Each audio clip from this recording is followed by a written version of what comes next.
গত 7 তারিখে ডিবি মিরপুর একটি অভিযান পরিচালনা করে। সেই অভিযান পরিচালনা করে ডিবি মিরপুর বিভাগের সংঘবদ্ধ অপরাধ, গাড়ি চুরি প্রতিরোধ ও উদ্ধার টিম।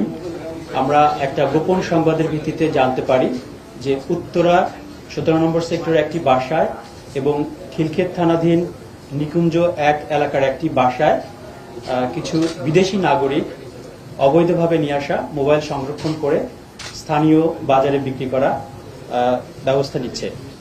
তারই প্রেক্ষিতে আমরা উভয় জায়গাতেই অভিযান পরিচালনা করি এবং উত্তরা 17 নম্বর সেক্টরে অভিযান পরিচালনা করে একজন চাইনিজ নাগরিককে গ্রেপ্তার করি এবং সেখান থেকে আমরা 58টি আইফোন উদ্ধার করি।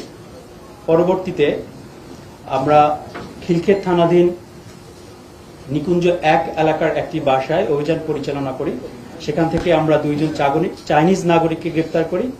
পাশাপাশি সেখান থেকে আমরা 305টি আইফোন উদ্ধার করি এবং বিভিন্ন যন্ত্রাংশ এবং আইফোনের বিভিন্ন পার্টস সংযোজন করার জন্য যে ধরনের মেশিনারিজ ব্যবহার করা হয়ে থাকে সেগুলো আমরা উদ্ধার করে থাকি।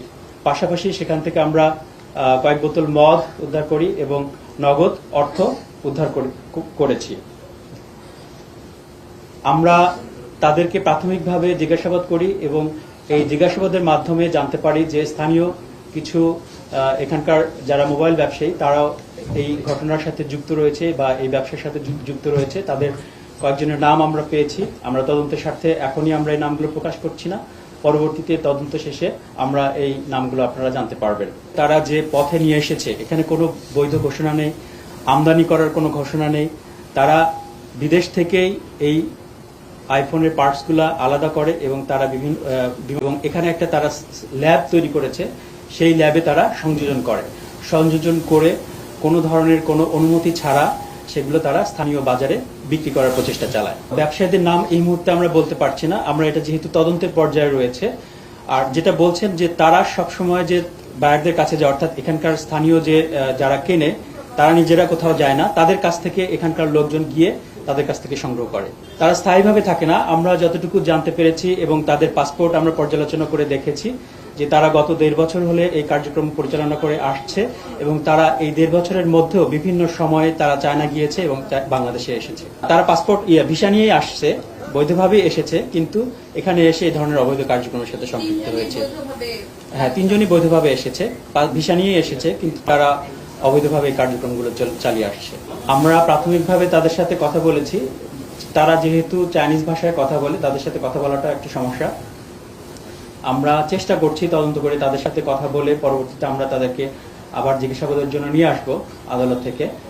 তারপরে আমরা জানতে পারবো যে আসলে এর পেছনে বাংলাদেশি কারা জড়িত রয়েছে। প্রাথমিকভাবে আমরা 2-1 জনের নাম পেয়েছি, সেগুলো নিয়ে আমরা কাজ করছি। পরবর্তীতে আমরা আসলে জানাতে পারবো বিষয়টি।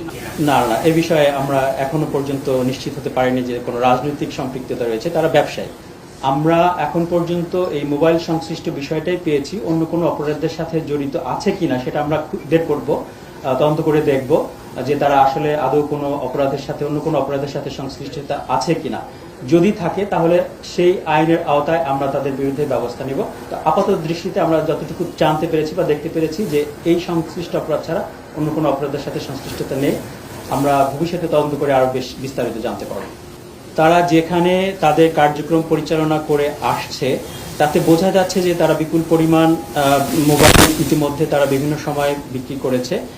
আসলে এখন পর্যন্ত কত সংখ্যক স্পেসিফিক এভাবে বলা যাবে না, যেহেতু আমরা কালকে অভিযান পরিচালনা করে 363টি মোবাইল উদ্ধার করেছি, পাশাপাশি আরো কিছু অ্যাক্সেসরিজ উদ্ধার করেছি। তাতে বোঝা যায় যে এটি এই পরিমাণটা একটু বোঝা যায়। আসলে এখন নিশ্চিত করে এভাবে বলা যাচ্ছে না যে গত 1.5 বছরে কত সংখ্যক করেছে, তো বোঝা যাচ্ছে যে এটা বিপুল সংখ্যক।